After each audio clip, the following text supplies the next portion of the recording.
নমস্কার বন্ধুরা, তন্হির পাকশালাতে সবাইকে স্বাগত। আজ শেয়ার করব বাচ্চাদের অত্যন্ত পছন্দের পিৎজা রেসিপি। আবার আমরা বড়রা নান খেতে ভারী পছন্দ করি, তাই দুটোর কম্বিনেশনে বানাবো পিৎজা নান।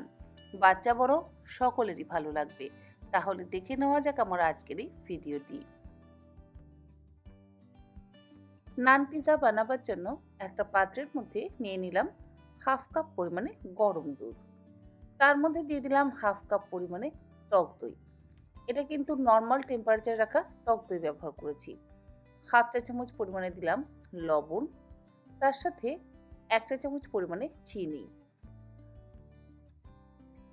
4 টেবিল চামচ পরিমাণে দিয়ে দিচ্ছি সাদা তেল,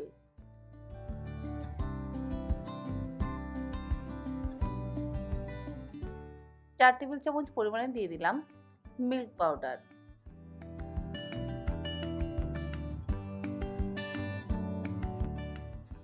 1 চা চামচ দিয়ে দিলাম অরেগানো, আর দিলাম এর মধ্যে 2 কাপ পরিমাণে আটা। আমি পিৎজাটা বানাবো আটা ব্যবহার করে, আপনারা চাইলে আটার বদলে ময়দারও ব্যবহার করতে পারেন।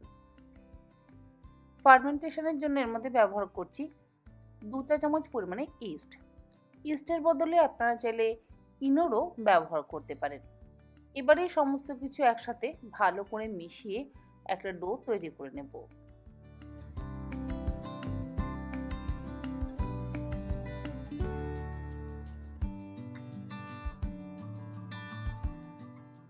প্রথমে কিন্তু ডোটা আমাদের বেশ নরম হবে।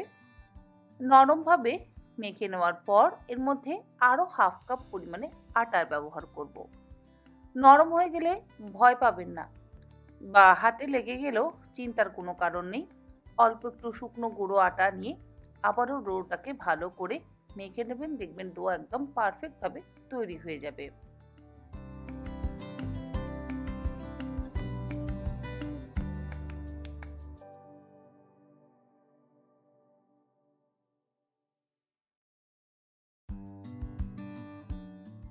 আটাটা দিয়ে মেখে নেওয়ার পর একদম শেষে 1 চা চামচ পরিমাণে সাদা তেল হাতের মধ্যে নিয়ে সেই তেলটা দিয়ে আবারও একবার ভালো করে মেখে নিচ্ছি।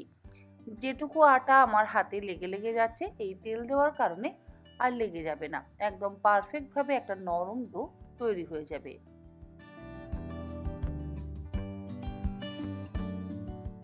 এরপর এই আটার ডোটা 10 থেকে 15 মিনিট ঢাকা দিয়ে রেখে দেব। আপনাদের যদি আরেকটু হাতে বেশি সময় থাকে তাহলে আপনারা 30 মিনিট বা 1 ঘন্টাও রেস্টে রাখতে পারেন। আমি 15 মিনিট রেখে দিয়েছিলাম। 15 মিনিট পর ঢাকাটাকে খুলে নিয়ে খুব ভালো করে আবারও একবার ঠেসে নিচ্ছি। তারপর এর থেকে বড় বড় সাইজের লেচি কেটে নেব। আমি যে পরিমাণে আটা মেখেছি তাতে আমার মোট 7টা লেচি তৈরি হয়েছে, আর 7টা লেচি তৈরি হওয়া মানে 7টা পিৎজা কিন্তু তৈরি হবে।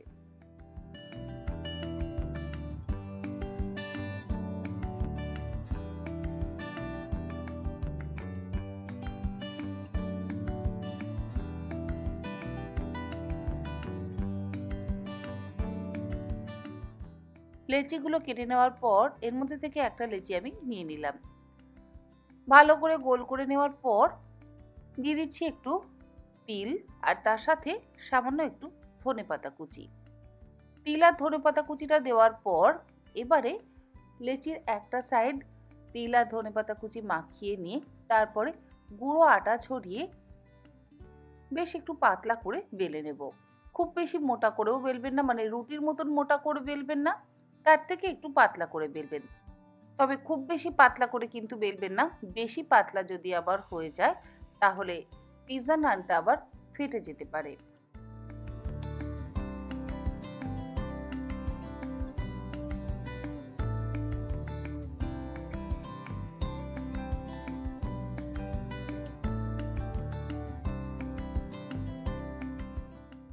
রুটিটা আমার বেশ পাতলা করে বেলা হয়ে যাওয়ার পর মাঝখানে দিয়ে দিচ্ছি 1 টেবিল চামচ পরিমাণে পিৎজা সস। সসের ওপরে দিচ্ছি অল্প একটু মোজারেলা চিজ। এখানে একটা কথা বলে রাখি, এই চিজ বা অন্যান্য সবজির উপকরণ কিন্তু খুব একটা ব্যবহার করবেন না, তাহলে যখন আমরা পিৎজা নানটা বানাবো ফেটে যেতে পারে। মোজারেলা চিজের ওপর থেকে দিয়ে দিলাম প্রসেস চিজ। আমি এখানে চিজ স্লাইস ব্যবহার করেছি, আপনারা চিজ গ্রেট করেও ব্যবহার করতে পারেন। একটা চিজ স্লাইস ব্যবহার করার পর ওপর থেকে দিয়ে দিচ্ছি সামান্য পরিমাণে একটু পেঁয়াজ কুচি, আর দেব অল্প একটু ক্যাপসিকাম কুচি, ওই 4-5 টুকরো মতন ছোট ছোট করে ক্যাপসিকাম টুকরো করে কেটে নিয়েছি। অল্প একটু দিয়ে দিচ্ছি সুইট কর্ন। সুইট কর্ন কিন্তু আমি বয়েল করিনি, আপনারা চাইলে বয়েল করেও ব্যবহার করতে পারেন। আর দিয়ে দিলাম একদম ছোট ছোট টুকরো করে কাটা পনির।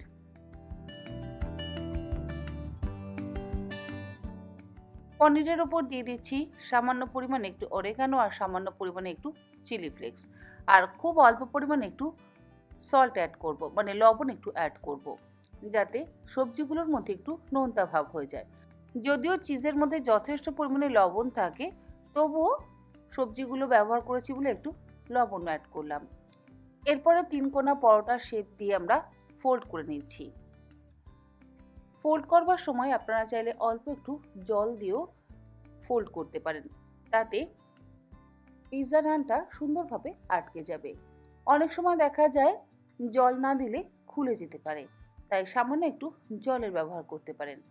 আর আমি পিৎজা নানটা বানাবো কড়াইতে, যে অ্যালুমিনিয়ামের কড়াইতে আমরা রান্না করি সেই কড়াইতেই করছি। আপনারা কড়াইয়ের বদলে লোহার তাওয়া বা চাটুও ব্যবহার করতে পারেন। গ্যাসের ফ্লেমটাকে লো টু মিডিয়ামে করে দিয়ে পিৎজা নানটা কড়াইয়ের মধ্যে দিয়ে ঢাকা দিয়ে মিনিট 3-4 একটা সাইড সেঁকে নেব।